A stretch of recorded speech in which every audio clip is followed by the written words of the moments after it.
How's it going, guys? I just wanted to share a quick experience I just had on eBay, which was absolutely horrible. I actually got scammed by a scammer on eBay. Now, before I get into too many of the details, eBay did back me up, help me out, and I got me my money back. So, in that regards, eBay, thank you. I do appreciate you having my back on that. Now, I contacted the seller a couple times before it shipped. I was buying a booster box of 151 and he didn't respond to any messages. So it kind of threw me off a little bit, but I kind of just ignored it. The package did get delayed, but that was more on the post office than the actual scammer himself. Now, how did he scam me is the big question. Now, the way that he scammed me is he printed off the label with all of my correct information, but then after he printed off the label, he wrote over top of my address, my numbers and name of the street, a different address. Now, more than likely, he never even had the product I was purchasing, and he never put it even in the box. It was probably just an empty box.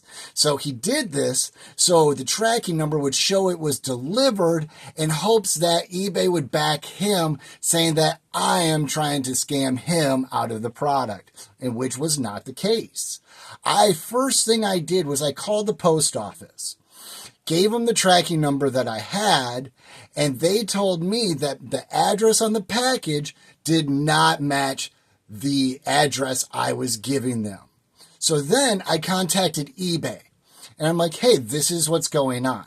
The first gal I was talking to is just a representative that really had no power. So I asked her if I could speak to a supervisor. And within minutes of speaking to the supervisor and telling her my story and the evidence that I found from the post office, she immediately gave me a full refund. And then this morning when I went to look on eBay, that person's account has now been deleted. So it was a horrible experience, but it had a decent outcome. Like I said, eBay was wonderful. They helped me out. They were very understanding.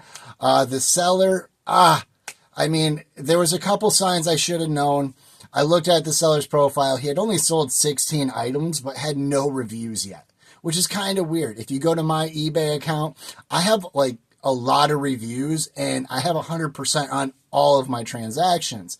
So to see a seller not have any support from their buyers was kind of odd to me. So there was a couple red flags that I ignored because I thought I was going to get a really good deal. I guess the moral of the story is if you can buy local like I just did now to get 2 awesome boxes, go for it. But if you have to buy on eBay, be very cautious. Read the seller's reviews and make sure that they have sold quite a bit on eBay. But, that's all fine and dandy, but I just wanted to give you guys a quick heads up to watch yourself while buying on eBay. And let's go open some packs.